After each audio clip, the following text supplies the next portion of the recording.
Erode village லைஃப்லேருந்து Loganayaki. இன்றைக்கி மாரியம்மன் கோயிலில் கம்பம் போட்ட 3வது நாள். நாங்களும் வந்துட்டு விடாமல் 3வது நாள் கம்பத்துக்கு தண்ணி ஊற்றுறதுக்காக போயிட்டோம்.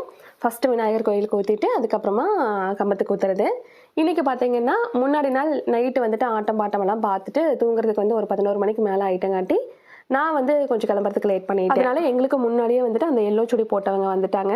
அதுக்கப்புறமா நாங்கள் தண்ணி ஊற்றிட்டு இருக்கும்போதே பார்த்தீங்கன்னா 2-3 பேர் வந்துட்டாங்க. அவ்வளோதான். அந்த 3 நாள் மட்டும்தான் வந்து நான் கம்பத்துக்கு தண்ணி ஊற்ற போனேன். அதுக்கப்புறமா பார்த்தீங்கன்னா டெய்லி வந்துட்டு நைட்டு ஒரு 12 மணி 11:45 அந்த மாதிரி ஆட்டமெல்லாம் பார்த்துட்டு வந்துட்டு தூங்கங்காட்டி எந்திரிக்க முடியல. எந்திரிச்சாலும் வந்துட்டு மதியானம்லாம் வந்து ரொம்ப டயர்டாக இருக்கிற மாதிரி இருக்குது. கொஞ்சம் தூக்கம் கம்மி ஆகிட்டங்காட்டி முடியலன்னு சொல்லிட்டு சரி ஓகே விட்டுறலான்னு சொல்லிட்டு அந்த 3 நாளோட விட்டுட்டேன். அதுக்கப்புறமா பார்த்தீங்கன்னா தீர்த்தத்துக்கு போன அன்னைக்கும் அந்த கம்பம் பிடுங்குறதுக்கு முன்னாடி பொங்கல் அன்னைக்கும் பார்த்தீங்கன்னா 2 குடம் ஊற்றிட்டேன். ஆட்டமெல்லாம் பார்த்துட்டு வந்துட்டு எப்படியும் தூங்குறதுக்கு பார்த்தீங்கன்னா ஒரு 12 மணி 12:30 1 அந்த மாதிரியெல்லாம் ஆயிடுச்சு. அதுக்கப்புறமா திருப்பியும் வந்துட்டு நம்ம எந்திரிச்சு குளிச்சுட்டு கிளம்புனோன்னா அட்லீஸ்ட் ஒரு 4:30க்காவது எந்திரிக்கணும். 4 மணி 4:30க்கு எந்திரிக்கணும். அதனால வந்துட்டு முடியல, ஒரு 3 மணி நேரம் தூக்கம் தான் இருக்குதுன்னு சொல்லிட்டு விட்டுட்டு அப்படியே. ஏன்னா அந்த டைம்லலாம் பார்த்தீங்கன்னா எனக்கு ஆர்டரும் இருந்துச்சு. அது வந்து பேக் பண்ணோம். மத்தியானம் தூங்கவும் முடியாது. அப்புறம் யூடியூபுக்காக வந்துட்டு வீடியோ எடிட் பண்ணி அதை போட்டுட்ருக்கணும். திருப்பியும் வந்துட்டு நம்ம நைட்டு எல்லா வேலையும் சீக்கிரமாகவே முடிச்சுட்டு ஆட்டம் பார்க்குறதுக்கு கிளம்பணும். அதை வந்து மிஸ் பண்ண முடியாது. அது ஒரு வாரம் தான் இருக்குதுன்ட்டு முடிஞ்ச வரைக்கும் பார்த்தீங்கன்னா அட்ஜஸ்ட் பண்ணி செஞ்சுட்டு கடைசியில் வந்துட்டு வீடியோ போட முடியாமல் போயிடுச்சு. அதனால தான் வந்துட்டு இவ்வளோ லேட் ஆயிடுச்சு இந்த மாரியம்மன் கோயில் எல்லாம் எடுத்த அந்த டைமில் எடுத்த வீடியோலாம் போடுறதுக்கு. கம்பம் போட்ட அன்னைக்கிலேருந்து படி விளையாடுறதுன்னு சொல்லிட்டு ஒரு செம்பில் வந்துட்டு தேங்காய் வச்சு அதையே சாமி மாதிரி அலங்கரித்து சாமியே வந்துட்டு நம்ம வீட்டுக்கு வந்துட்டு போகிற மாதிரி எடுத்துகிட்டு வருவாங்க. அதாவது ஒருத்தர் வீட்டுக்குன்னு கிடையாது, அந்த 9 ஊரில் இருக்கிற எல்லாத்தோட வீட்டுக்குமே, அந்த கோயிலுக்கு சேர்ந்தவங்களோட எல்லார் வீட்டுக்குமே வந்துட்டு எடுத்துகிட்டு போய் அங்கே வச்சு பூஜை பண்ணி எடுத்துகிட்டு வருவாங்க. அப்போ வந்து நம்மக்கிட்ட இருக்கிற எந்த எண்ணெய், ஏதாவது எலுமிச்சம்பழம், வாழைப்பழம், தேங்காய் இந்த மாதிரியெல்லாம் வச்சு நம்ம அங்கேயே பூஜை பண்ணிக்கலாம்.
எங்கள் வீடெல்லாம் பார்த்தீங்கன்னா தோட்டத்துக்குள்ளே இருக்கிறங்காட்டி முன்னாடி நாள் வந்துட்டு இந்த ரோட்டு மேலே இருக்கிறவங்கள அவங்க எல்லாம் வந்து அவங்க வீட்டுக்கெல்லாம் போயிட்டு வந்துட்டாங்க.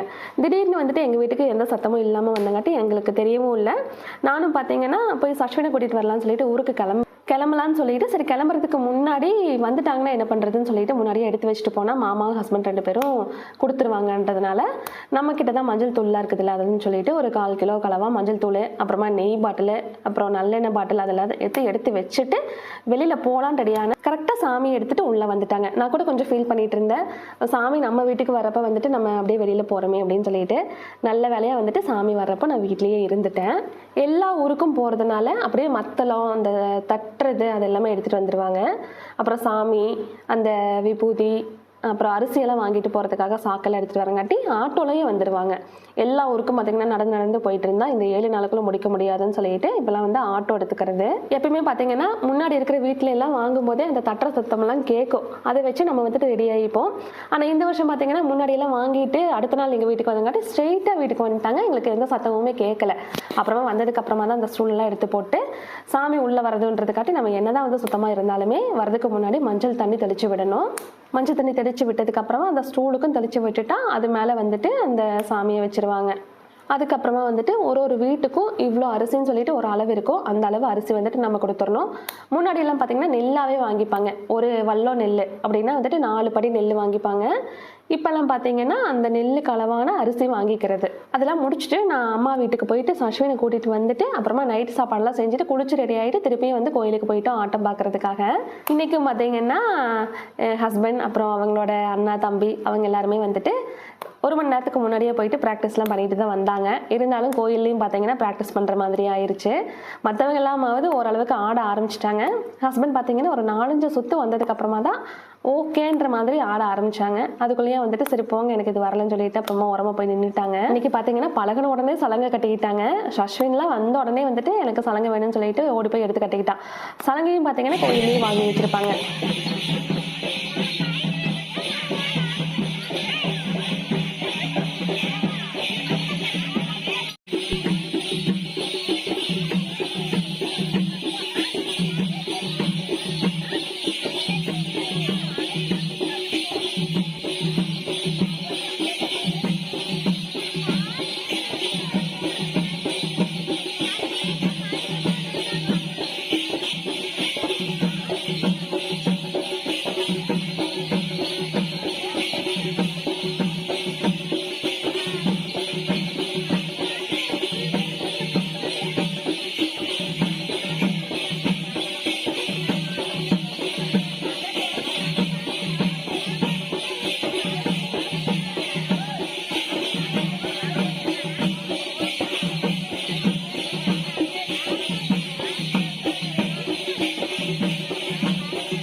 முன்னாடி போகிற அந்த 2-3 பசங்களும் பார்த்தீங்கன்னா ஸ்டெப் போட்டு ஆடிட்டு போனாங்க.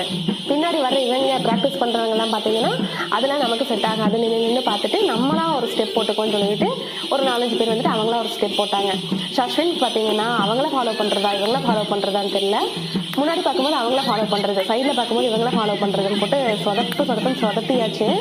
லாஸ்ட்டாக வந்துட்டு சரி நமக்கு நம்ம அப்பா தான் செட் ஆவாங்கன்னு சொல்லிட்டு அப்பாவும் பையனும் பின்னாடி சும்மா அப்பா வந்துட்டு அப்படியே ஆர்மியில் ப்ராக்டிஸ் பண்ணுற மாதிரி கையை கலாடிட்டு போயிட்டுருக்குறாங்க.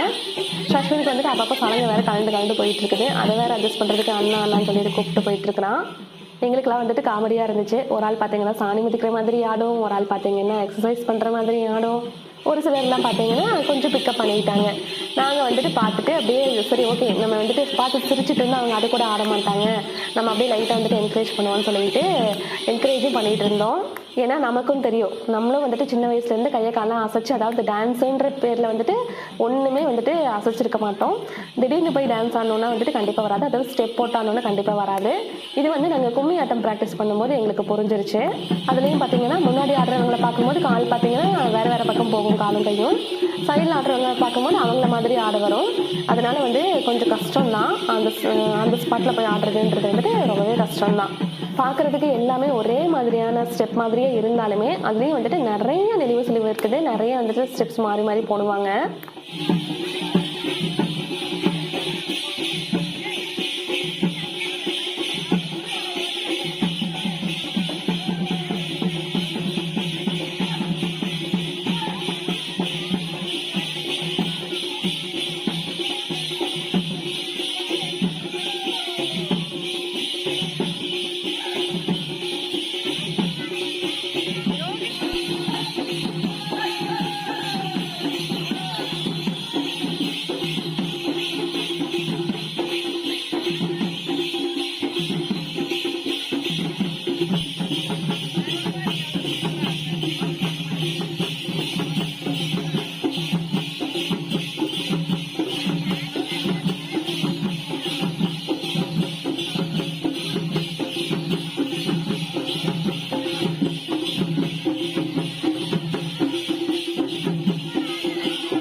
ஹஸ்பண்ட் பார்த்தீங்கன்னா இதுக்கு மேலே நம்மளால் எக்ஸசைஸ் பண்ண முடியாது, இது வரைக்கும் பண்ணதே போதும் ப்ராக்டிஸ்ன்னு சொல்லிட்டு போய் உட்காந்துட்டாங்க ஓரமாக.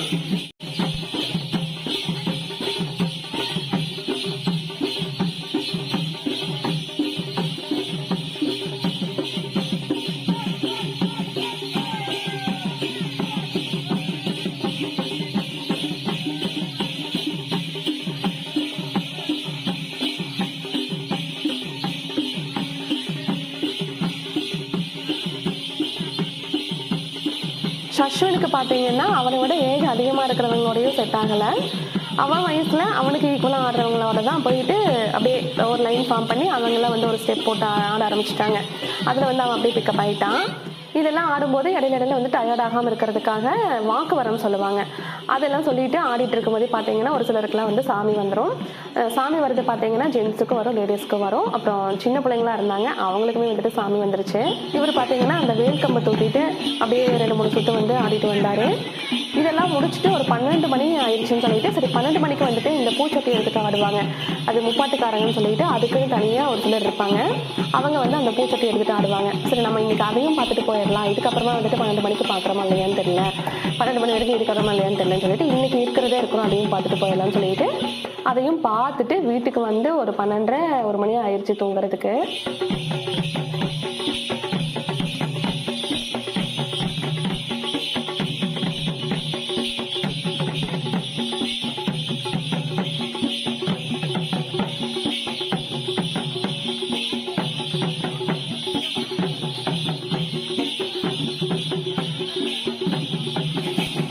இன்னைக்கெல்லாம் பார்த்தீங்கன்னா ஆடுறதுக்கு இடம் இல்லாத அளவுக்கு அவ்வளோ கூட்டம் சேர்ந்துருச்சு.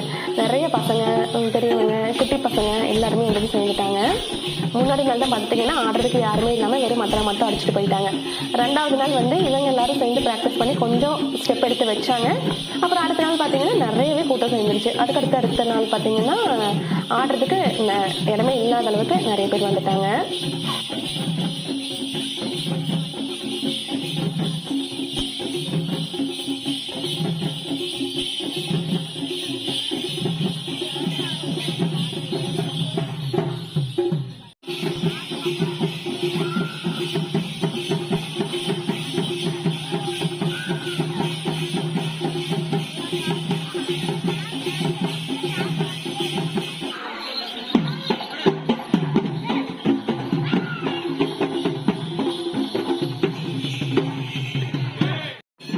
முப்பாட்டுக்காரர்னா பார்த்தீங்கன்னா பகல் 12 மணிக்கும் நைட்டு 12 மணிக்கும் அப்புறம் காலையில் வந்துட்டு 6 மணிக்குன்னு நினைக்கிறேன். அந்த 3 நேரமுமே வந்துட்டு இந்த தணல் போட்டு தீ போட்டு தணல்லாம் போட்டு வச்சிருக்கிற அந்த பூச்சட்டி எடுத்துட்டு ஆடுவாங்க. கோயிலை சுற்றி ஒரு 3 சுற்று வருவாங்க. இப்போ பார்த்தீங்கன்னா நைட்டு 12 மணிக்கு பார்த்துட்டு இருக்கிறோம். முப்பாட்டுக்காரங்கன்றவங்க மட்டும் தனியாக இருப்பாங்க. அவங்க மட்டும்தான் வந்துட்டு அதை எடுத்துட்டு ஆடுவாங்க. அது அவங்களோட உரிமை மாதிரி.